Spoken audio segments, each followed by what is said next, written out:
Yes, okay, it's recording now. Let's go.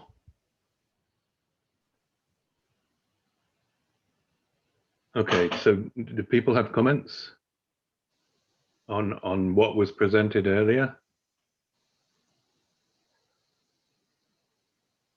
So do you see my screen, by the way? Yes. Okay. This is Keith Jeffrey. I have some comments. First of all, I think the MVE, as it is defined, is fine, but it's far too abstract to be useful for any engineer trying to interoperate between a research infrastructure and EOSC.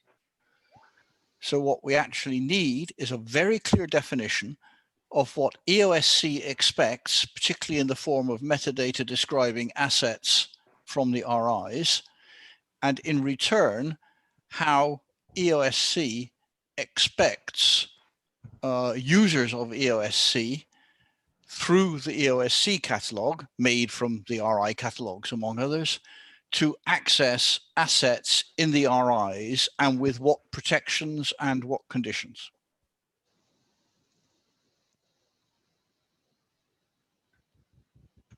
Sorry, that was a bit precise, but this is what I'm looking for and able to be able to interoperate properly.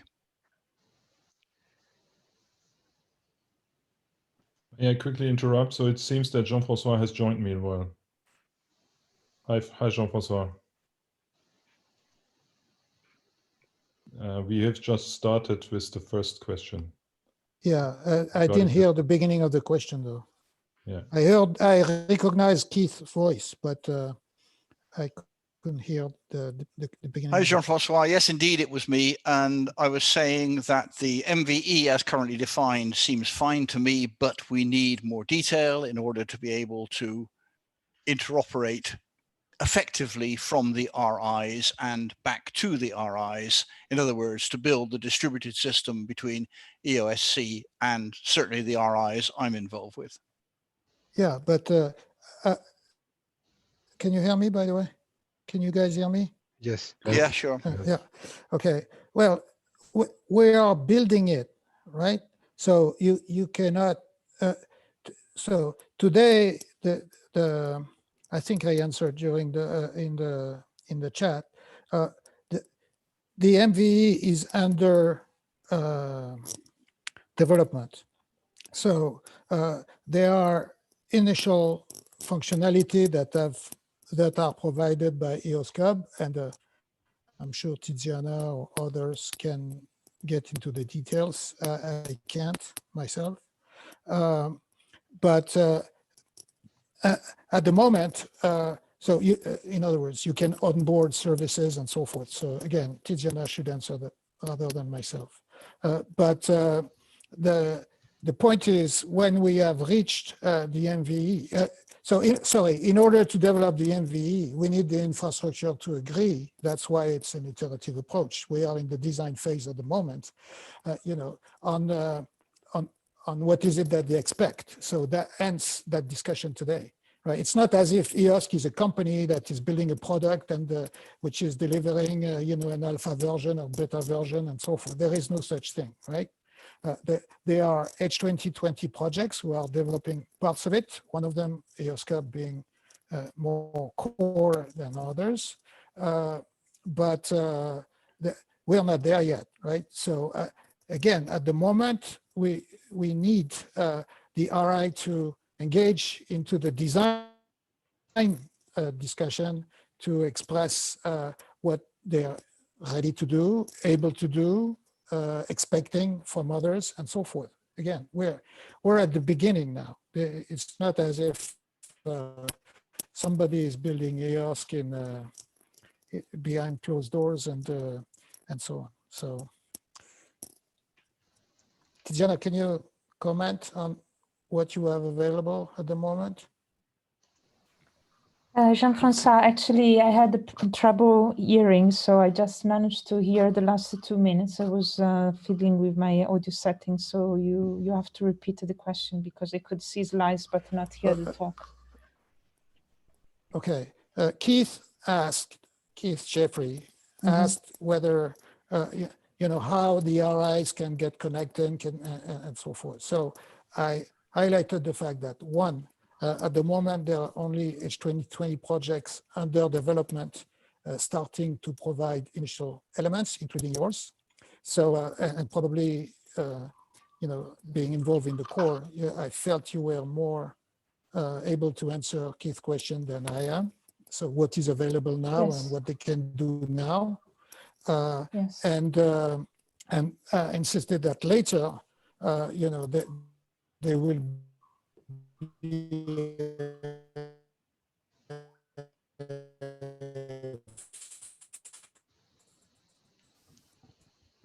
Okay. You're breaking up, process Francois. for it, but it would be important to get the inputs. Anyway, I'm done. That's why. Yes. So Tiziana Okay. is Thanks for summarizing the point for me. So far we have been in the context of the EOSCABA project supporting research infrastructures in two ways. One, through pledge the capacity and manage the services that research infrastructures could get access to. And this was done by integrating these research infrastructures directly in the consortium of the project. We created competency centers with piloting and integration activities, and also thematic services were fully integrated, getting pledged the capacity from the participating infrastructures, primarily EGI, UDAT, and Indigo. Following to this, we have run an early adopter program, which meant to provide expertise and advice on integrating data sets and services that are in the marketplace. This activity has been also supported by collaborating projects like OpenAir Advance and OCRE and GEAN. And for capacity provisioning, when communities need depletable resources like computing and storage, the EGI Federation and UDAT have been providing this capacity with own funding as in-kind contribution. While for the future, with the Infra EOSC 07 projects that are due to start in January, the Commission is additionally supporting transnational access with sponsored access to capacity. So for the coming 3 years, besides the national contributions which are pooled in our federations, there is also sponsored capacity which is coming from the European Commission. The question for me is how in the future, larger demand of capacity for hosting public data sets of general relevance for third-party exploitation and reuse, how this capacity will be procured and funded, which is a key question in the EOSC exchange sustainability.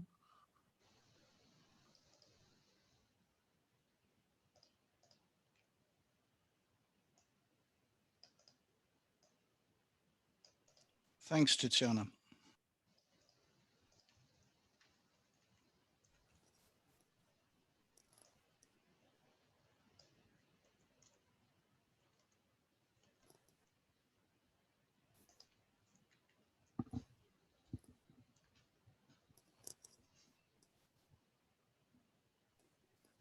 Jean-Francois, is your connection okay? Are you still there? yeah, I'm here, Okay. but I'm expecting more questions or more comments or whatever. It's not for me to. Yes, okay. I gave the talk already, right? So now I'm expecting questions. There's some questions in the chat.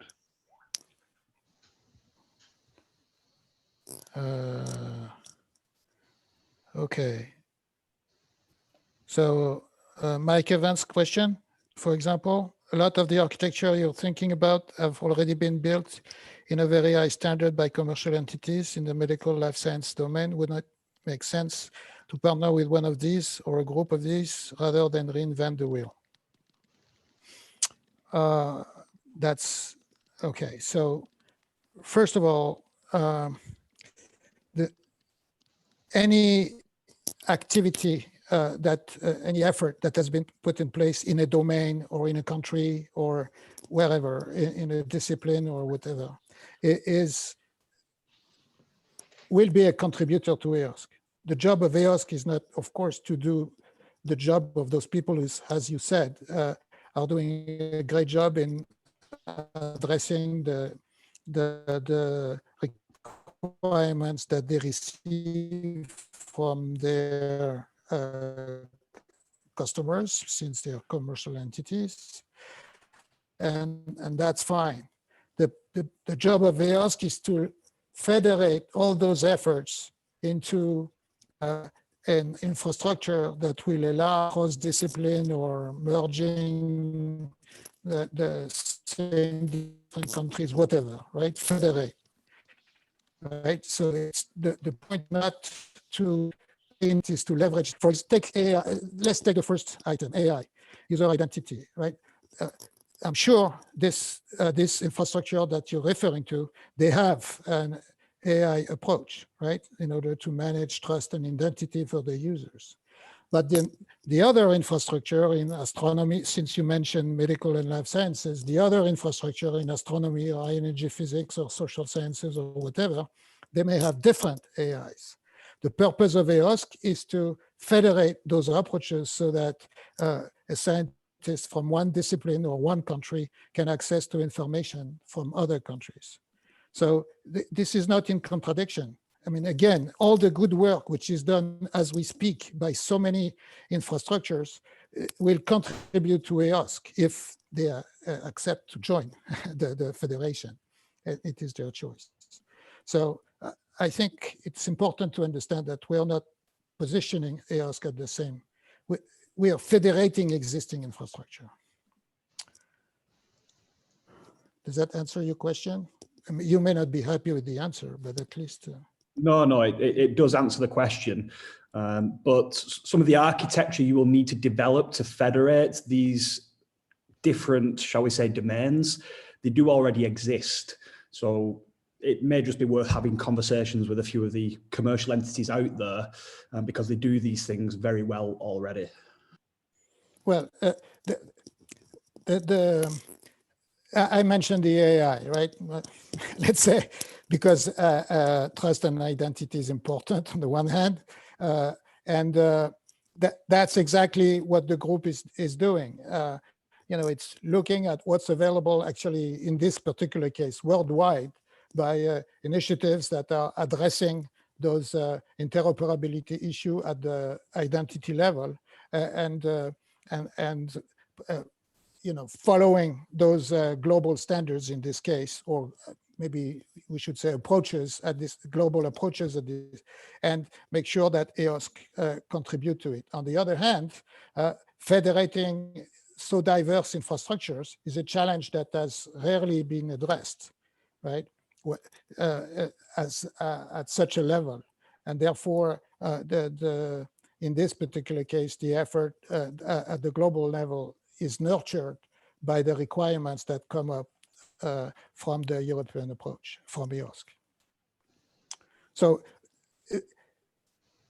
how should I say, include the effort or be part of efforts done by others is already going on and should expand when the association. The second point I would like to say, we're finishing the transition period 2019-2020, which was the first effort to assemble initiatives which to that point were independent H2020 projects, right? So that's what has been done over the last not even 2 years, a year and a half or something. And now we have an organization, the EOSC Association, which is not even official, strictly speaking, but all the key decisions have been made, which will take over starting January. And I'm sure, well, I won't be there, right? It's not my role. My role ends on December 31st, 2020, in 3 months.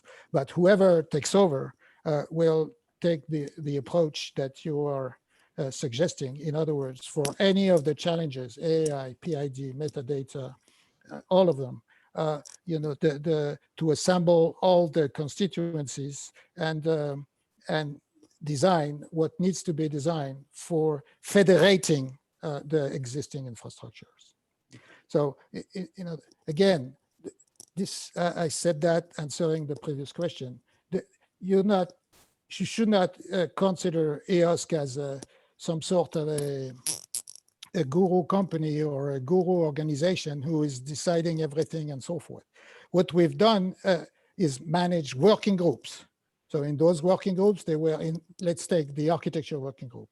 There were representatives from the Edge 2020 projects and representatives from member states and the associated countries, right? So I decided to have that composition, right? That is the people who are working on EOSC, I mean, whatever projects they were engaged into, and the representative from the member states, which ultimately, I say, aggregate in order to develop this European-wide. So that's where we are at the moment. So don't be afraid.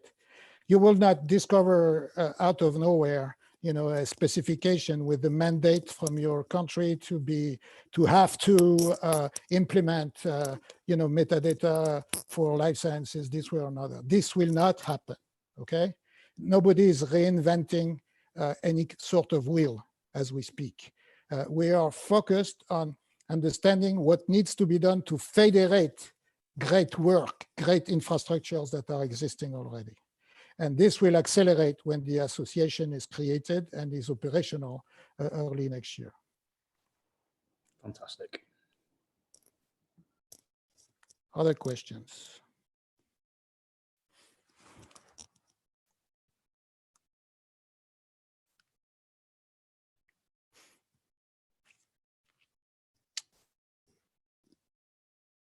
For example, let me return the question to you, since there is a silence. Don't hesitate if you have to interrupt me, but on, I'll take, so you will see, for those of you who will come to the EOS symposium, that on the AI and PID, a significant, quote unquote, federating effort has been undertaken, and we will publish, and it takes into account what's going on elsewhere in the world. Don't be worried that. But we have less effort of missing. So any suggestion, so you're coming from thematic infrastructures and so forth. Any suggestion on the best way to engage into assembling all the efforts that have been done around metadata and ontologies by anybody?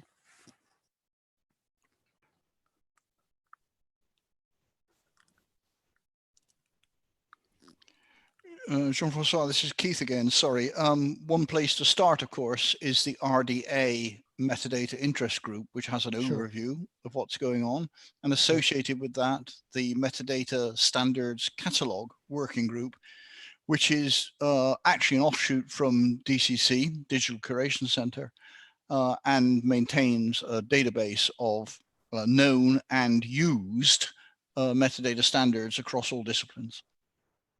Thanks. And yes, and of course, RDA is even represented in the executive board. So it's the place of choice to get started, at least at the level that RDA is putting its effort, that is to define future standards. So any other, and then I will, let's just finish on metadata and ontologies, and then I'll give the floor to Tiziana, who is asking a question on the MVE. Any other input on the metadata and ontologies?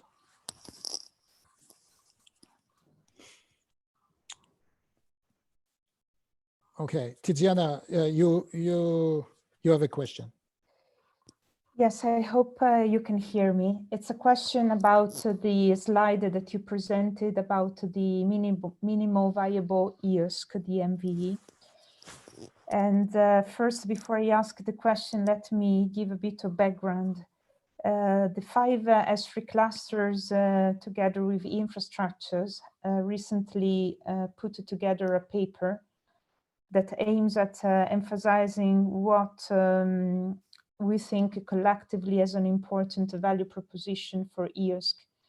And one of the emerging and major cases from the scientific communities is that they need an infrastructure where the data after the embargo period can be made available for reuse, as that's an expensive activity. It's typically not mandated.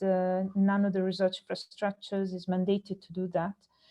And if EOSC could receive the mission to deliver this responsibility, which means having a technical platform where data can be discovered where it's relevant and made available for exploitation when this data has a big public impact on research or innovation or societal challenges. Just to clarify, just to make sure I have understood, are you talking about sustainability? That is, the data have been produced by whoever, and no, it is available. I'm referring to a use case, an emerging case where EOSC would bring really tremendous value to the research infrastructures as complementary activity to what the research infrastructures are already delivering around the data. So with this use case and the position paper in mind, the question I have, what was the reason for not including in the MVE more service capabilities around data reuse? That means including data management and computing. As with this position paper and the use cases coming from the research infrastructures, the MVE would not be completed to allow data reuse.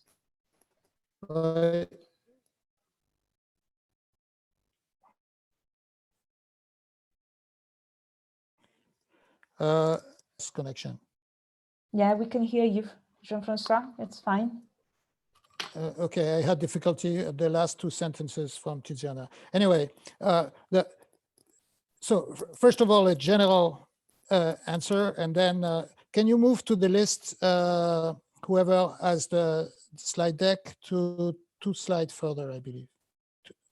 Yes. 5. Number 5. Yeah. Can you move to slide 5? Anyway, while you're doing that, a very important term here is minimal, right? So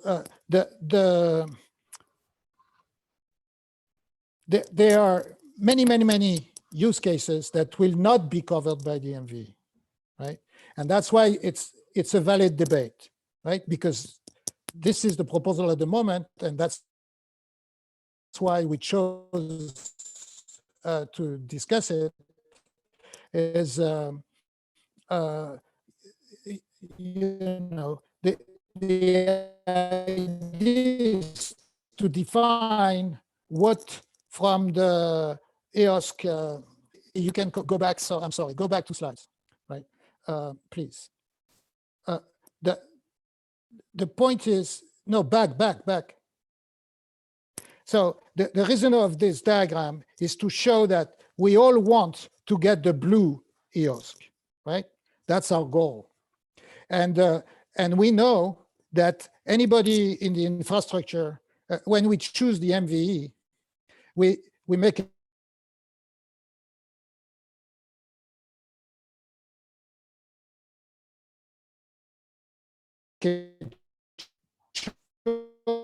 Jean-François, breaking up.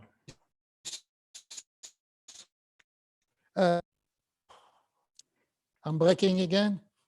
You're breaking again. I don't know what to do. Is it any better? Probably yes.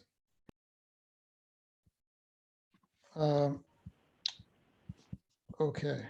So when we make that choice, we know that there are things that will not be covered, right? So the debate that we need to have is what is it that will make EOSC take off, right? At the moment, people, there is not yet a benefit of having, the infrastructure part of the federation until the user can get a value that goes beyond each of the infrastructure that are connected. So when you design an MVP in the business area and now an MVE for the case of EOSC, you make choices that that you, how should I say, you prioritize in time requirements by saying, if I do this one, then it will be enough to take off, right? For example, my we didn't talk about that, but just to illustrate, my recommendation is don't go to privacy-bound data in the MVE. Does it mean that private information is not important? Of course not, right? I mean, in many cases, managing privacy is essential. However, it is more difficult. So let's start with something simple. To finish my rant, I will say, when the web was launched, the web that you know now, right? So 25 years after its creation, or 30 years after its creation, there was no images. There was no style sheets. There were no and on, right? And still it took over, right? It started. It was enough to get started. And then very early style sheets were added. And then later, well, images were added very early. Then style sheet, then. And now it is what we know, right? So the problem we have now is not to dream the EOSC that we want, is to say, with the technologies that are available, with the infrastructures that are operational today, what is it, the level of federation that we want to show that the EOSC is capable of bringing value beyond the sum of the parts, that the sum of EOSC will be superior to the sum of the parts. So that's the way you should think about what is in the MVE. So there is as many use cases as you want that will show that the MVE does not fit them. But we need collectively to decide what is it that is sufficient to convince of the value of EOSC and engage people in order to cover the parts that are not covered yet. Does that make sense?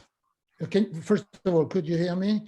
Yes, it was a very, very exhaustive response. It's definitely a staged approach. My concern is that if the value delivered by this MVE is not sufficient, then funders will quickly, of course, decide not to support this initiative.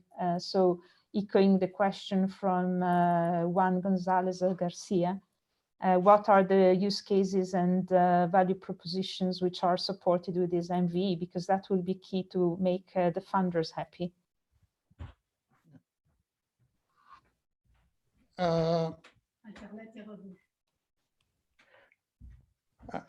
Okay, now let's move to slide 5 now. The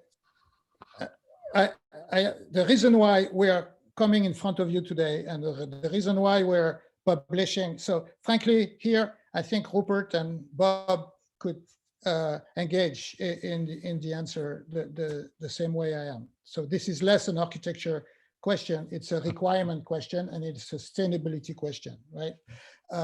So I'll give a short answer and then Rupert and Bob can add. So those elements here that are on the list, we consider that if we don't have them, that's why we called it minimum. If we don't have them, it doesn't work, right? You have no chance to convince anybody that you have something that has a future, that will have an importance on the way research is conducted in Europe and so forth. If you scratch one of those, you cannot convince the funders, as you say, Tiziana. Now, the use cases themselves, the demo, the success stories, they will not be delivered by the MVE. They will be delivered by the research infrastructure that will decide to comply with all those elements and provide their value within EOSC. And the fact that multiple of them, a large number of them will create the opportunity for the success stories. That's the difference between the MVE and an MVP. An MVP, when you are in a company and you create a minimum viable product, you deliver the value and then the customer buys or does not buy, depending upon whether you solve his or her problem. Here, we're not doing that. The value is brought by the infrastructures. EOSC has no value alone, right? So the value, the data, the software, the publications, all the elements of value, they are delivered by the infrastructures. What EOSC brings is a possibility to use them together, one or another, in order to address problems that you cannot address with a single of those infrastructures. Okay, so I'm returning the question both to the audience, to the infrastructure, and to Rupert and Bob on the sustainability. That was my architecture answer to your question. Rupert? Thanks, Jean-François. Bob is not with us, I imagine, but I'm happy to complement what you said, and I think that was quite extensive already. I think there's maybe a little bit of a confusion around the terminology still that is being used around the core, the exchange, and the MVE, and it is not, and it's also true that there's not 100% synergy between the different views in some of the working groups around that fact. I think we have learned through the evolution of the Storm and Tin Man Iron Lady documents. We have received similar feedback to what that would complement and what fit was what Tiziana was touching upon, so that communities were concerned that if there would be only the core component, so the thin layer of horizontal services that just enable the federation, that this would bring enough value. And so therefore, the terminology that we used at that point in time to make sure that there is something like a minimum viable or valuable EOSC, as it was also called at some point in time, would contain the core, of course, the federation of data and services that would be brought by the research infrastructures and other communities, and a set of and some set of initial EOSC exchange services. So that would be higher level domain specific services that would make sense for the different domains to create a more valuable EOSC in these domains. And that could, of course, as well include services like you mentioned, Tiziana, or other domain-specific services that are produced and developed, for instance, in the ESFRI cluster projects. And we are all aware that there's a rich framework of services being developed to make sure that fair quality data and complementary services are being built and are existing.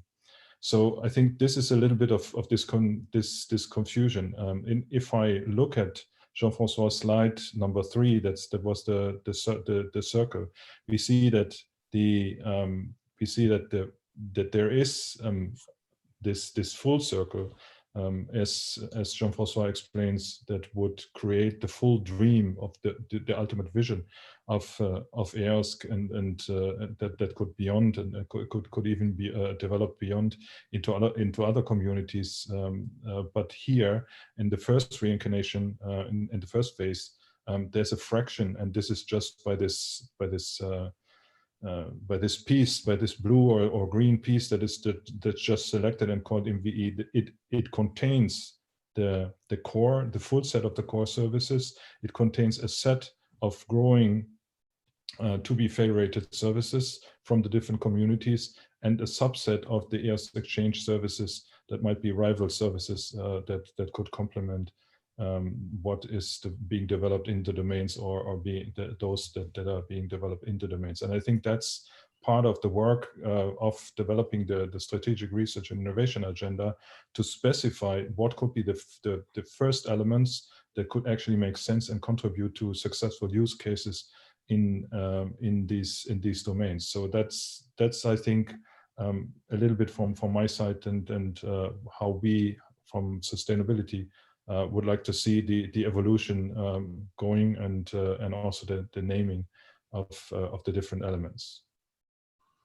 Okay, Then perhaps something that can be improved is this RIA and the key actions that have been identified as something which at least struck me personally, is that there is no key action on the implementation of the exchange, meaning the exchange as a platform with the content, meaning the services or the research objects. So the impression this RIA gives, at least, I mean, from a broad reading of the other key action, is that there is nothing that in 7 years will address the implementation of the rest of the circle. No, I disagree, Tiziana. The resource provider environment section is devoted to that. Exactly. Of course, there are generic elements like PID, AI that I mentioned already. But in the ESFRI, there is a user environment and a resource provider environment. On purpose, we had two sections, one oriented towards the external part, I mean, the research community, right? So how is the user is given the opportunity to exchange with EOSC, right? So that's the user environment. And then the next section is on resource provider environment. This is the part where, infrastructures or any resource provider, whoever that person is, or that organization is, delivers its value in the EOSC. So I encourage you to read, to go through those two sections.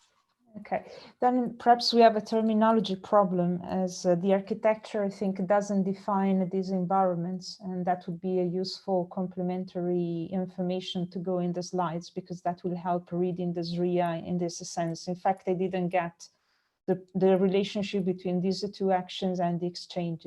I couldn't extract it from this RIA. So having that detailed in the architecture will be very beneficial. Okay. Thank you. Yes, we will try to. So as you know, SRIA is at the 0.7 status. So before we go to 1.0, there are many opportunities to improve. So we will try to improve that as well. Thank you. I think we're running out of time. Yes, it would be good. Trying to get us out of the breakout room. No. I'm teasing you, Fotis, but I'm giving you the floor. I'm giving you the floor so that you tell us what we need to do now. Yes, we need to wrap up. So I don't know if you or Ian wants to collect the main points that will be presented later on, and we need to agree who will be presenting, which who from you two will be presenting in the wrap-up session. Well, I thought I was the chair, and Ian was the rapporteur. So Ian, are you ready to do it? No, I mean, I think we should agree what the points are. Did you already put something on the slide? I've written notes. There's a lot of notes here on the shared document, but we should agree what the main points are. Yeah, the problem is that we are first also. So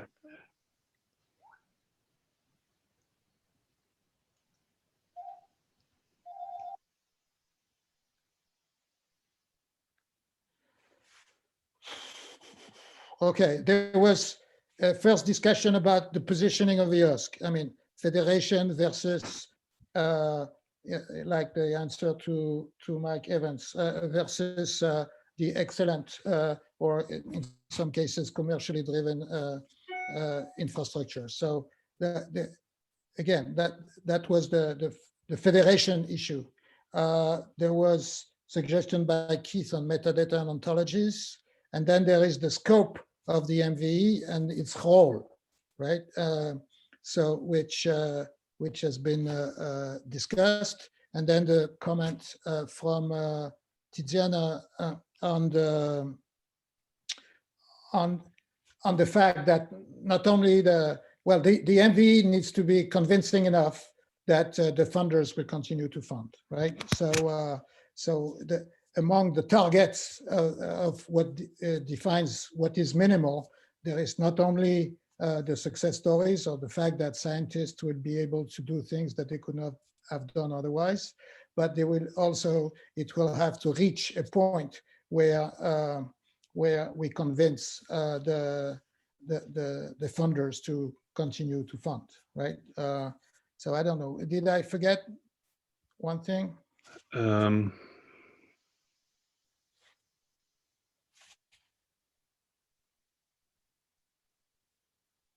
So in case there is no time to come up with a slide, I think you can do this later and you can orally present the key points, Jean-François, if it's okay with you. Okay, well, I'm not supposed to invent anything else, right? So, Yes, and plus okay. I talked a lot. So I will do my best. Okay, thank you very much. Sorry, am I doing it or are you doing it? I'll do it. Okay, fine. Okay, so I'll ask that we are moved back to the main room. But thanks, Ian, for putting the notes, because I could not share and take the notes simultaneously. That's not possible. So thanks a lot. Thanks all. Thanks, Francois. Yeah.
Okay, welcome back everyone to plenary mode.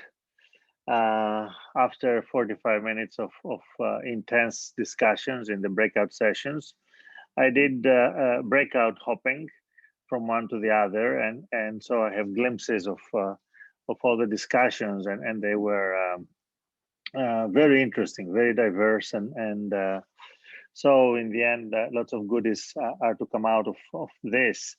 And we'll hear from all the 6 moderators from each breakout session, 2 minutes each. So really it is elevator pitch of 2 minutes on what were the main points discussed or conclusions. And let's start from architecture and MVE. Jean-François, please.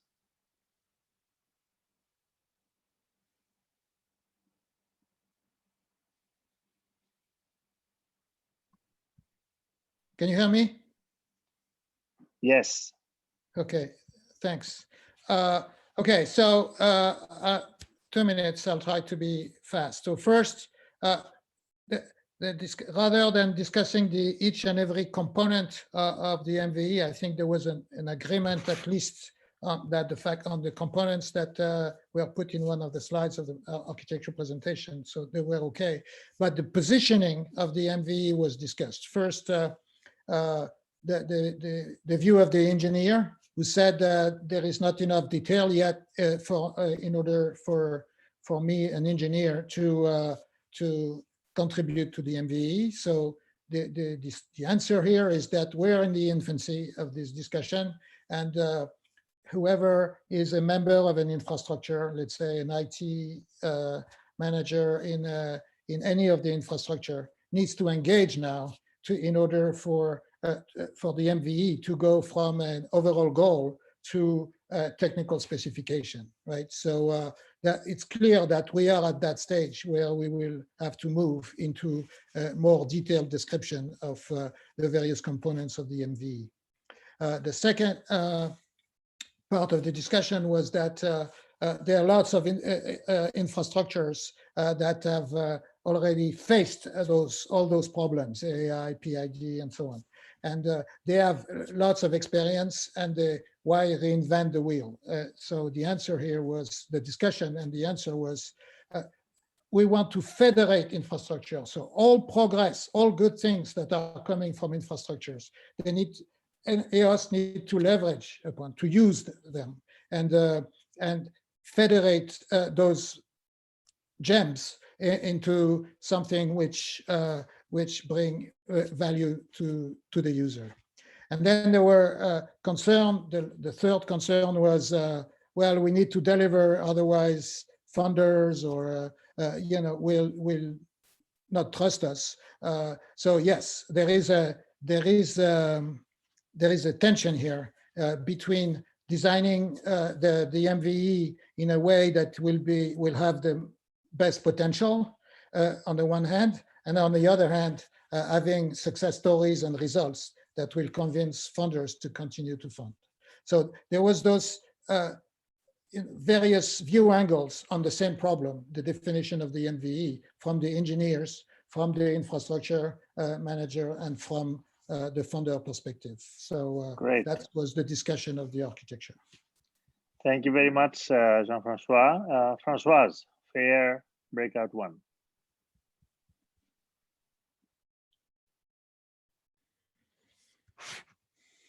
You have a slide here. The letters are very small, but they have a heavy weight in discussions.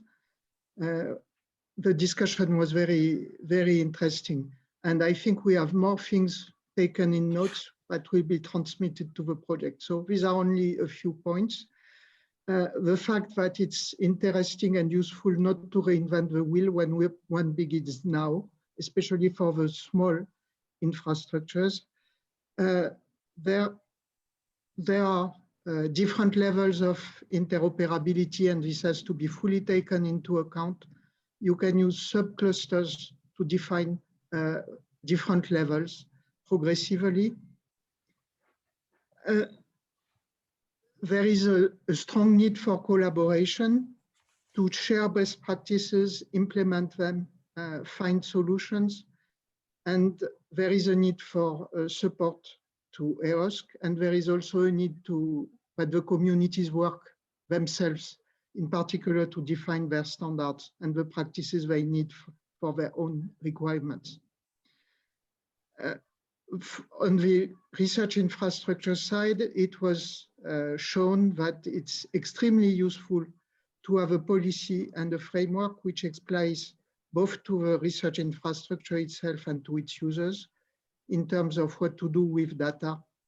And and we also found that it's really useful that everything is shared, including these policies.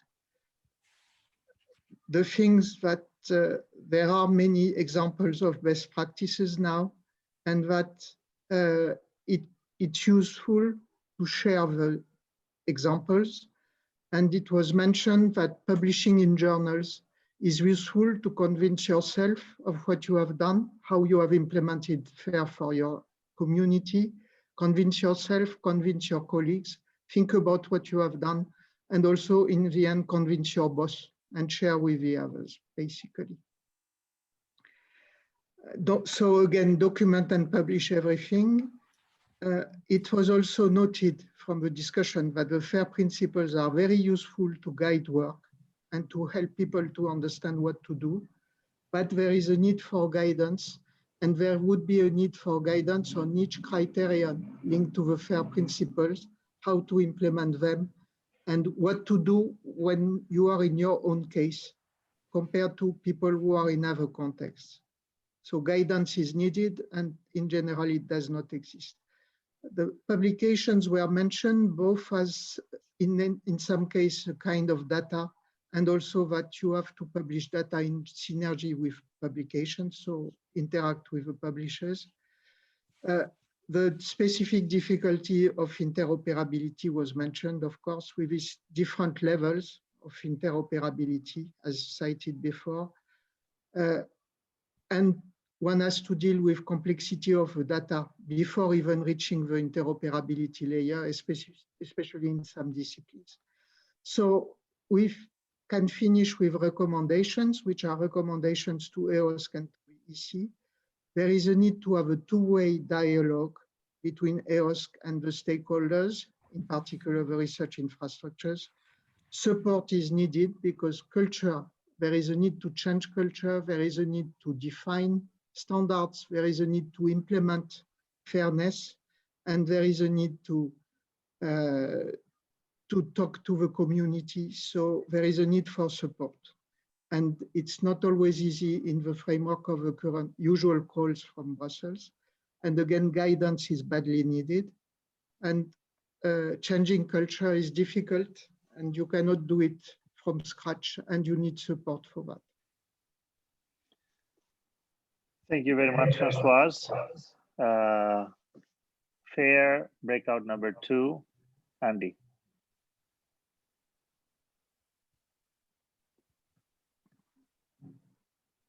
Two minutes. Unmute, you can hear me. Let's see if I can share. Yes, we can hear you. I wanted to just share the screen because I have some slides as well. Is this, you see this? So, yes. Okay, so yeah, so we also, similar to Françoise, we had very interesting discussion and a lot of notes were taken. People were communicating via online documentation, doc, and Sophie helped a lot with this. It was clear that the people present there were, I would say, some of them really expert in FAIR, and there's a long, the people have been working towards FAIR or working, everyone, there were no one was not working towards FAIR. And there's some people who are very advanced and others who are still progressing towards that. The most difficult issues, let's say, they faced are the I and the R, which is not surprising. So interoperability, which also makes data reusable, but it's very hard to measure. Incentives, this was discussed.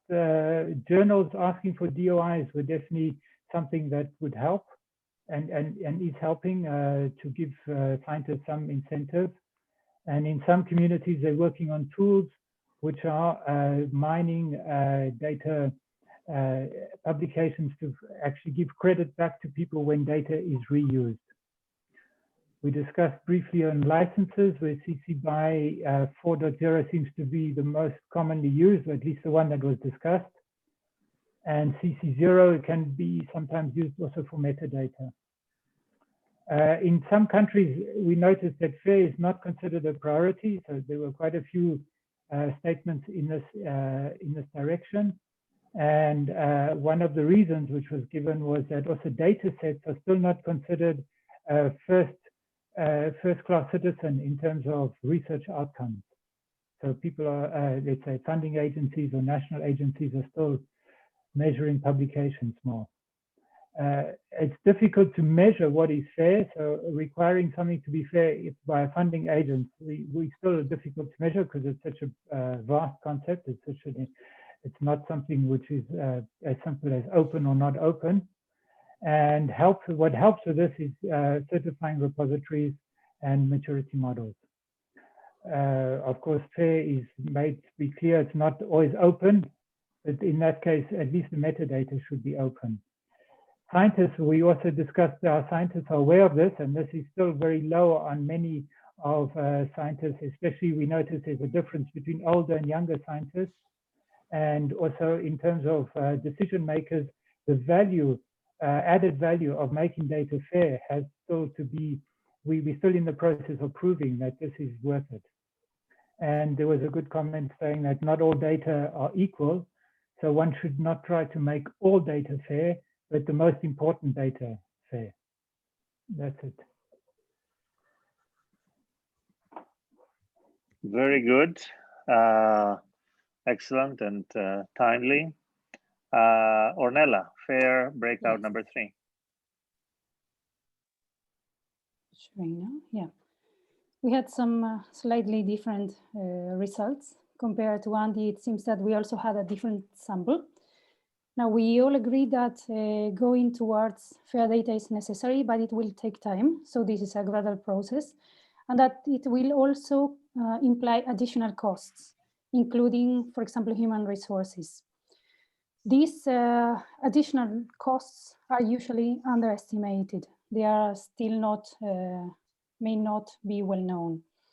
We had some participants that gave the example of funding agencies that are developing KPIs related to open science and fair data to motivate research organizations to implement these principles. So discussions are ongoing because there is the view that a reward or penalty system may help to introduce fair data, but they need to be very careful on the fact that the indicators used are the appropriate ones and that they are not, let's say, misleading, so we can achieve the goal of promoting the use of fair data. When talking about fair, there are costs involved, but we also need to consider the cost of not having fair data. So the benefits we are not having. These benefits have not been well identified or quantified. And this is something that needs to be measured in the future because it will probably increase the reusability of data will increase as we will move in time. To move, everybody agrees that to move, to make EOSC a useful infrastructure, we must move to fair data, but data needs to be of high quality. It's there is no point on having a bunch of data that cannot be reusable because it's not of good quality. And research infrastructures play a key role into certifying the quality of data, but they need to have the means to do so. Sorry. Now, regarding the policies, there are in some research infrastructures, there are not concrete incentives in place for scientists to apply fair principles. Mainly, there are, let's say, there is still the mentality of the publication, so this needs to be slightly changed. And also, it is needed to introduce in the training of young scientists, in the education, because there is not a full awareness from the scientific community about the importance of FAIR.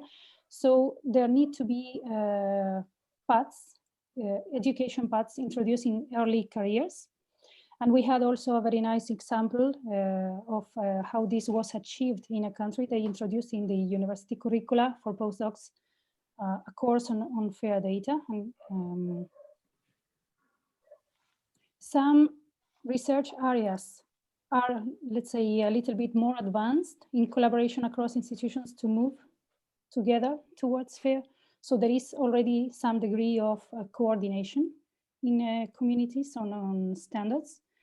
But we need to be pragmatic and move step by step because it is clear that we need to achieve, let's say, a full maturity of FAIR, but this process will require time. And yeah, also here we mentioned the interoperability, which is challenging, especially when regarding historical data. So the compatibility with whatever exists. And this is this will require a lot of time and a lot of resources to achieve compatibility with data that already exist. That's it. Thank you. Great. Thank you very much. And then moving on to rules of participation. And Wolfram, we're all ears.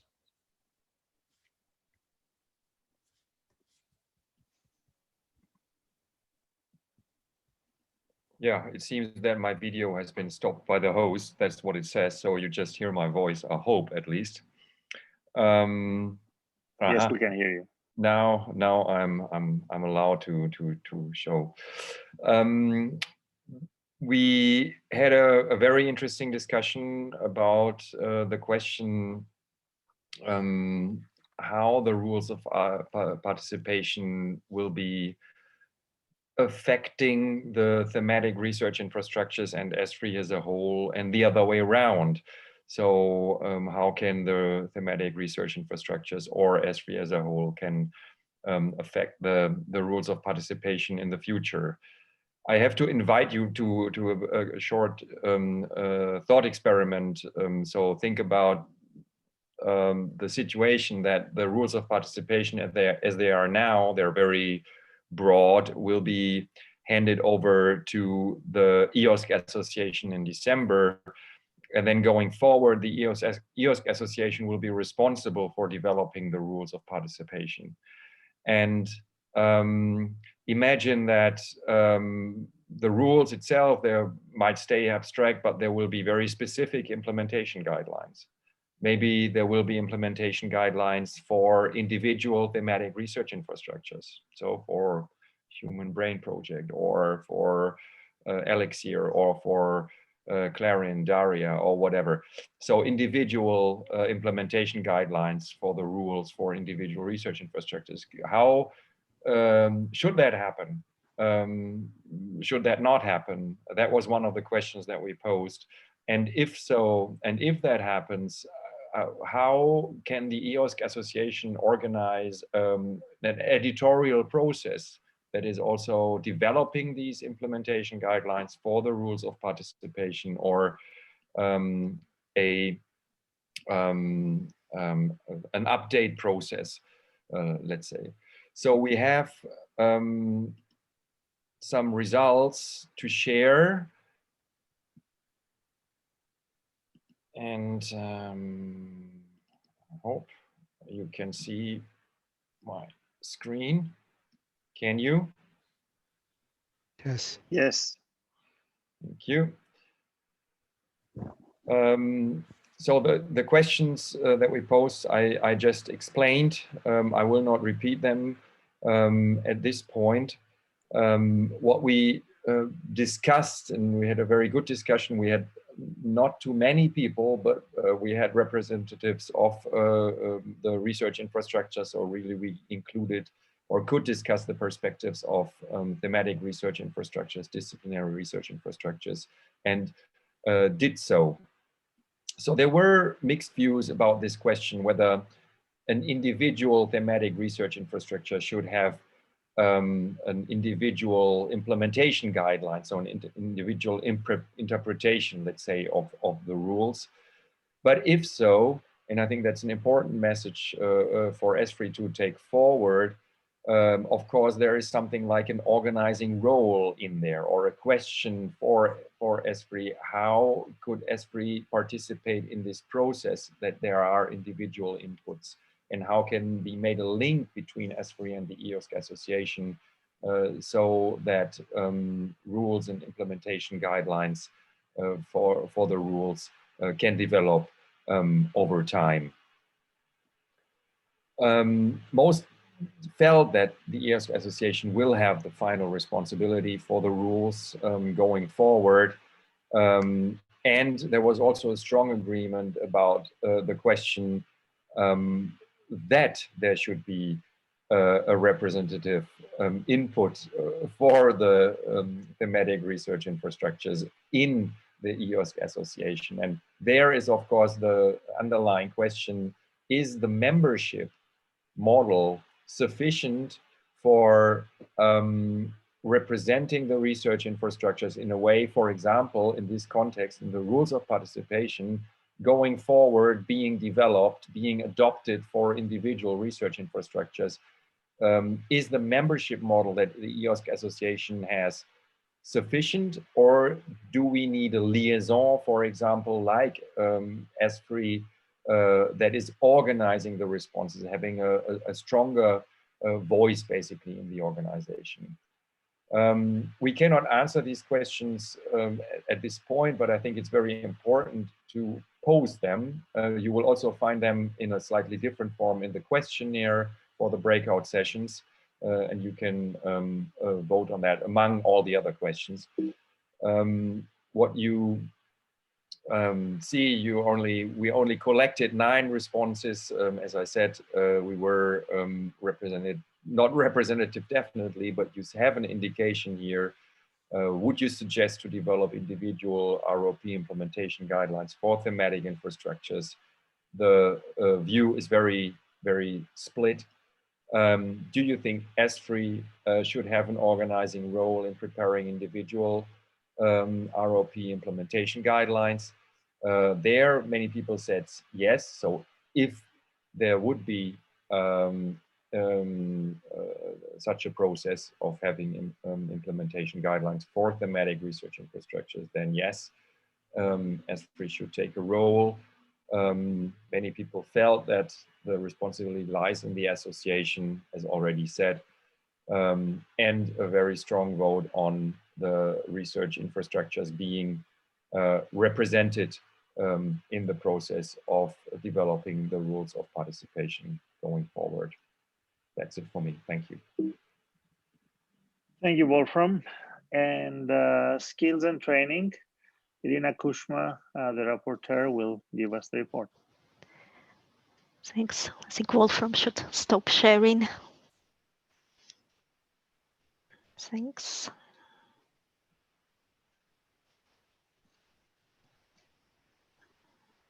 It's coming in the presenters mode. Just a second. So we picked up on the discussion about disciplinary skills versus interdisciplinary, and we consider interdisciplinarity as a skill set that could be supported by EOSC.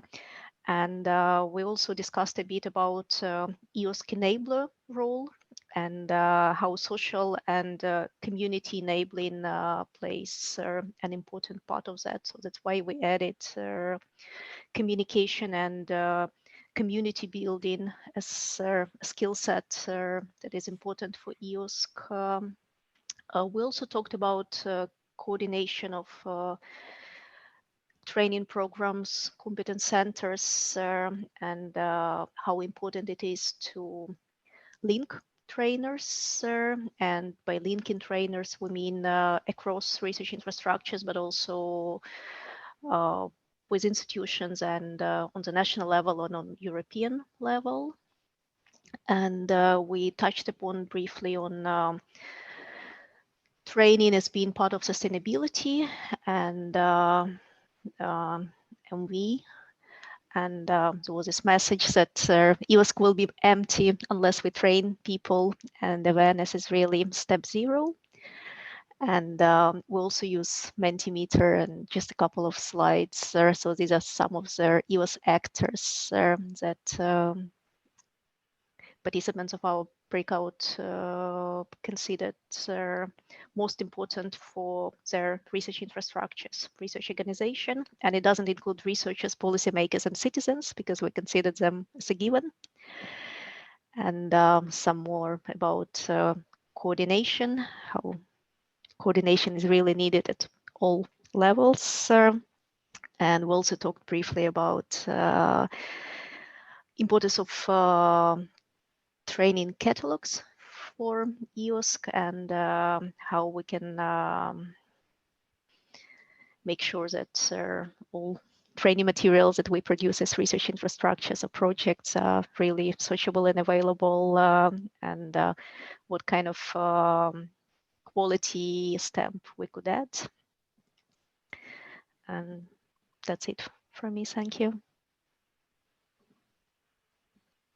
Okay, thank you very much to all 6 presenters of the reports on what happened to the during the breakout sessions. Tremendous richness of topics, as you see, some coming up in different breakout sessions, especially the interoperability issue popping up again and again, and then it will be with us for much time to come. And tremendous involvement of the research infrastructures, the ESFRI research infrastructures, but also others, and all of them engaged in all aspects, participating in the MVE, creating fair data, and so on and so forth, at different levels of progress, and so on. So that is the status of the technological developments around the EOSC. Lots of things, all the pistons are operating, lots of things are happening, and a lot more to come until we finally reach the MVE, and then we build the rest of EOSC as time comes. I want to thank everyone for this session, and I'm closing now this session. And Miriam will take over for the wrap-up. Thank you all very much. I thank the panelists and the rapporteurs and moderators, and above all, the entire audience. Thank you very much. Thank you very much. Okay, thank you, Yanis. I cannot put on my camera because I'm... Yanni? Okay, yes, it seems to work. Thank you very much, Yanis, for handing over to me. So we come now to the wrap-up of the first day of a very successful and very rich day, as Yanis already said before. I will give you a wrap-up of session 1, and then the wrap-up for session 2 will come from Yanis. And I prepared some slides together with Sarah for session 1. And here they come. Go and share the screen with you.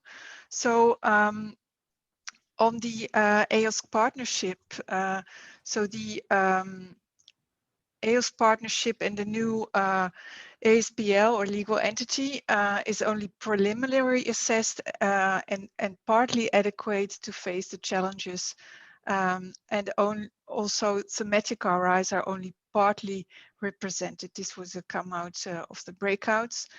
Then it became clear and was clear already that EOSC should be inclusive, including both small and large research infrastructures, but also other communities. And this came up several times, that universities should also, of course, be part of EOSC.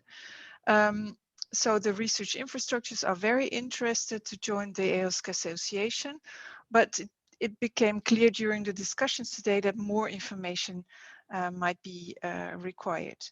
So for small entities, it's a bit harder to see the clear added value to join the association. And so better awareness is needed here to explain this, and showcase will benefit that in the longer term. Then I think a lot of entities heard today, or research infrastructures, that the observer membership of the EOSC association is a possibility, and this might be considered for these smaller entities, might be a solution. Then thematic clusters have played a key role in getting together RIs from the same domains, but are also working on common goals across domains. And what became also clear during the breakouts and the discussions today is that collaboration with the HPC and Euro HPC community is very important for the future of EOSC. And then I would like to hand over to Sarah for the SRIA wrap-up. Yeah, sure. Thank you very much. So drawing through the different kind of groups that had been discussing the SRIA, there were 3 main areas that I pulled out. I think one of the themes that came out very strongly was putting research communities at the center. So we need to develop the vision and priorities for EOSC in collaboration with the research infrastructures, and make sure that what we're doing within EOSC really meets the actual, practice and needs of those research communities. One of the ideas that had come out of the group I was in was this idea of having a very strong forum, so that we're making sure we collect user needs and engage with research communities and take their inputs. So whether we have some form of stakeholder forum like we've had now, or if we find some way that the research communities are reflected in the governance, I think it's important that whether they're in the association or not, we make sure they have a very strong role. And there are examples about how we could share expertise around things like IT and standards. If we move to the next slide, the second thing that came out quite strongly for me was that we need to address the gaps and imbalances. So research communities are at very different stages, different levels of readiness, and we need to accept and embrace that. We need to support the development of standards, and we need to be more balanced in our investments. So maybe we need to direct more funding to research communities to help them develop those standards, or to support where the data sharing and data management is happening in practice. And we also need to be flexible in our approach. So the SRI as a living document is something that needs to adapt in light of this dynamic environment. The gaps that were picked up specifically were around disciplinary standards, the software, and the workflows. And then the third point that came out, there were some areas where clarification was needed. So in the breakout summaries, there'd been questions about what exactly is expected of research infrastructures, why they should engage, what's the added value. So I think the value proposition here is important, and thinking about what assets are going to be made available through EOSC and how. And there were some questions in my group as well about what the marketplace is, who does it serve, how's it going to work? And I think there's still a lot of kind of open questions, and it's not entirely clear exactly how EOSC will work. So there are things we definitely need to improve in this next stage of delivery. Okay, thanks very much, Sarah. So then I will go on with the Iron Lady document and the Sustainability Working Group. So it's clear that the EOSC Association membership fee does not cover the cost of operating the European Open Science Cloud, of course. And costing is focused on the operation of EOSC and not on the development of EOSC.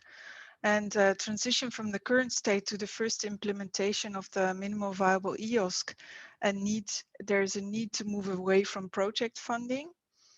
That became very clear. Research infrastructures that have already open resources, meaning no AI, they remain open. And this will not be changed. It's clear that a consensus on an interoperable metadata framework is needed. And as discussed already in other sessions, there is a consensus that an interoperable metadata, there's a copy-paste mistake here, sorry for that. And so on this metadata framework, there's also we need to agree within other forums such as RDA, and again federate with national thematic infrastructures via such a framework. And also again it came up that not only RIs but also universities should have a strong engagement in EOSC. So that was the wrap up of session 1. And then I would like to hand over to Yanis and to Juan for session 2. Please, Yanis. Yes, well, there was just a small wrap up from the breakout sessions just a while ago, and we don't have any slides due to lack of time, but I think we can give the gist of what was discussed in session 2. So Juan, share with us your impressions.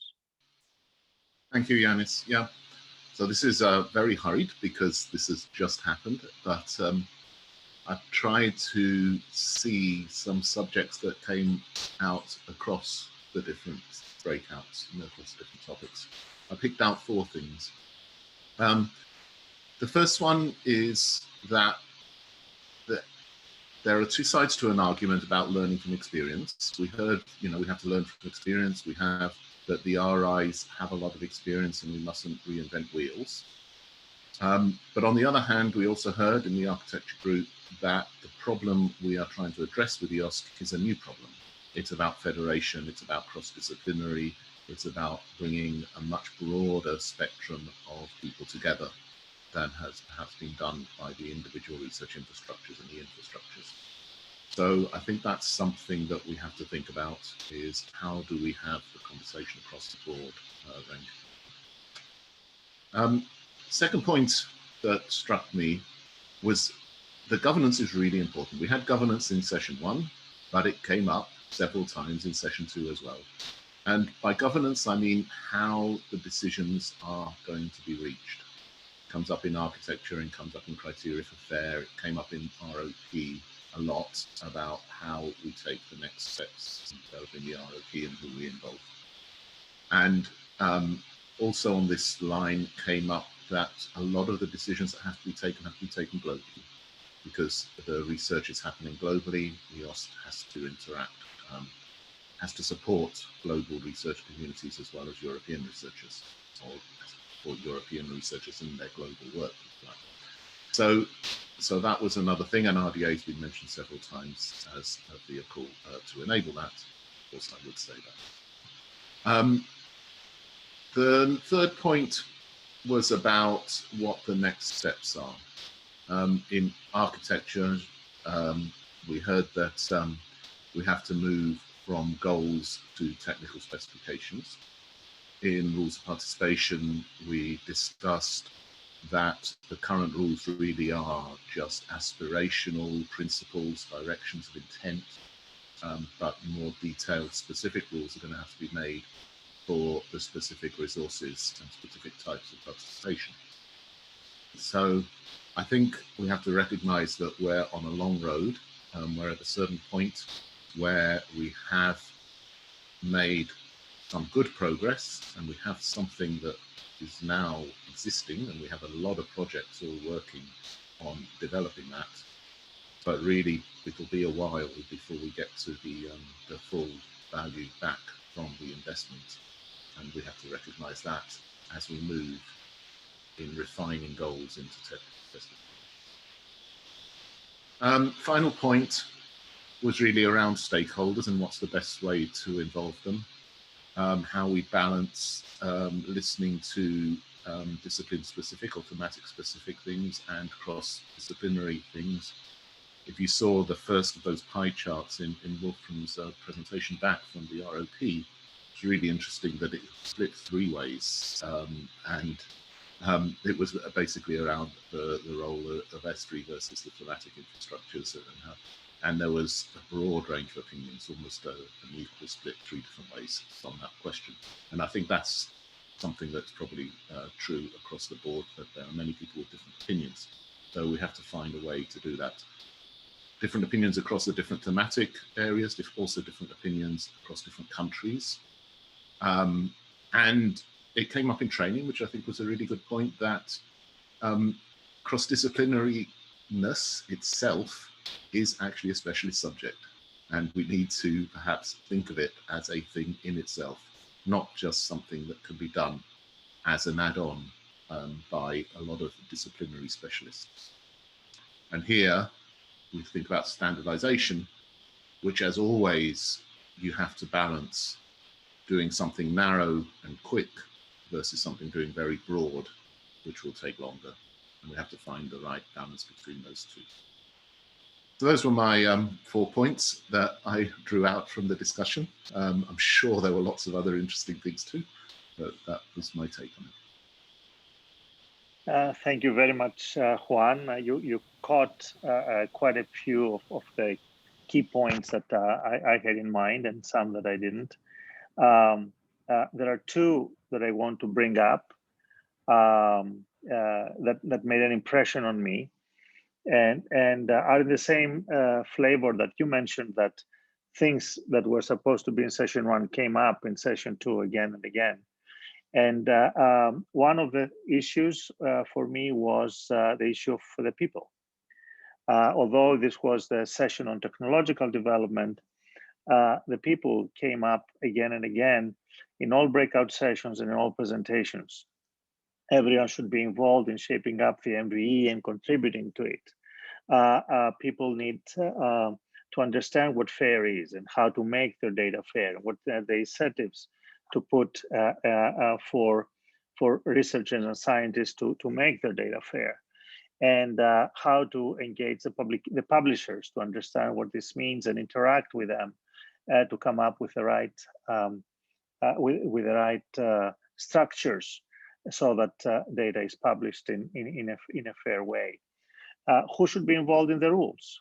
Who are the stakeholders, not just organizations, not just at the legal level, but individual scientists, research infrastructures should be involved in shaping up the rules of participation, and that should be in a dynamic process because people change and science change, and science is diverse.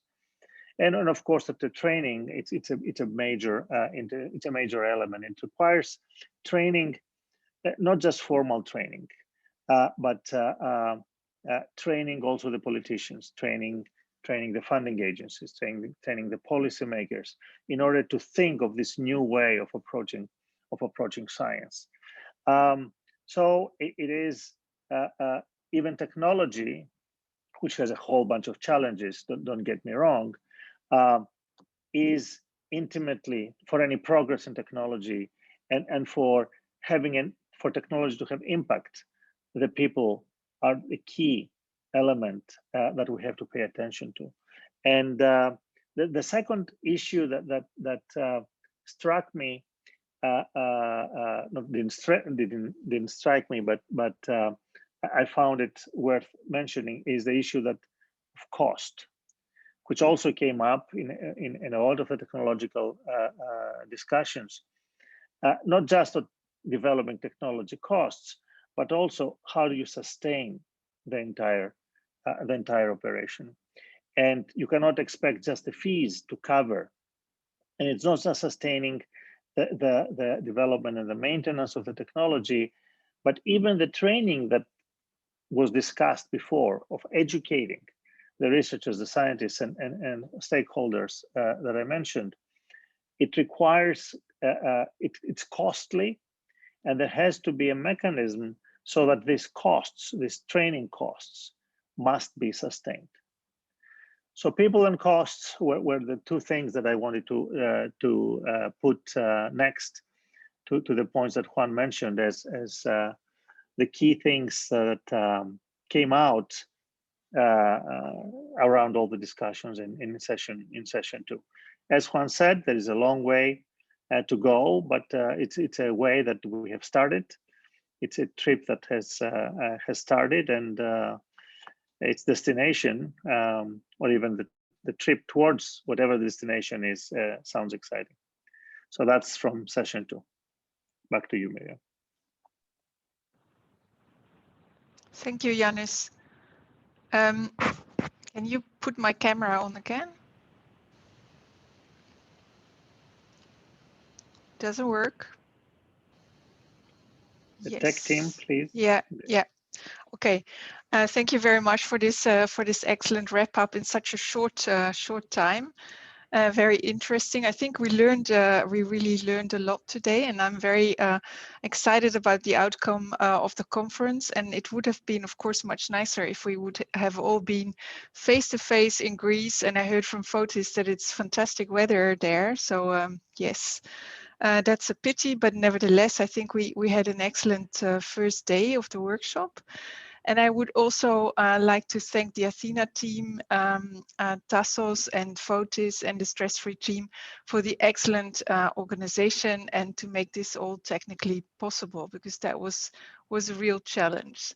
So yeah, I would like to thank you all again, and we would see each other tomorrow for the second day. And I'm looking very much forward. And I would like to hand over to Yanis. Maybe you also want to say a last word of this day.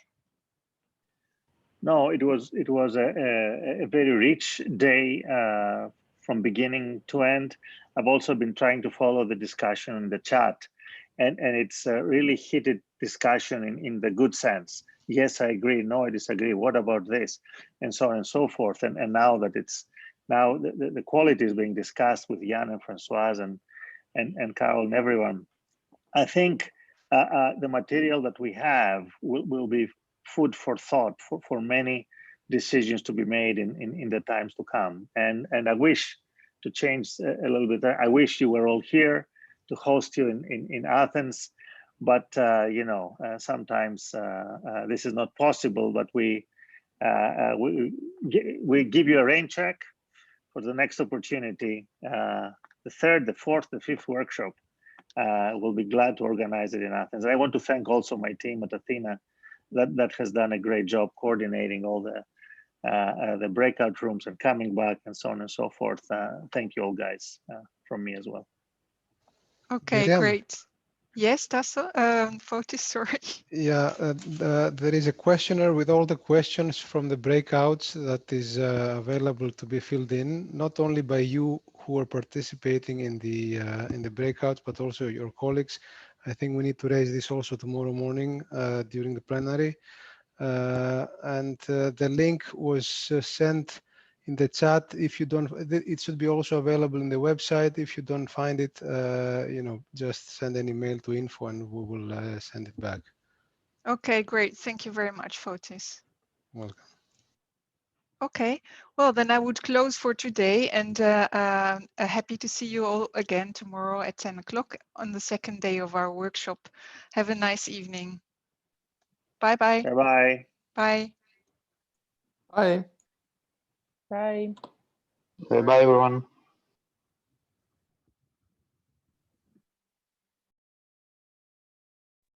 Goodbye. Take care.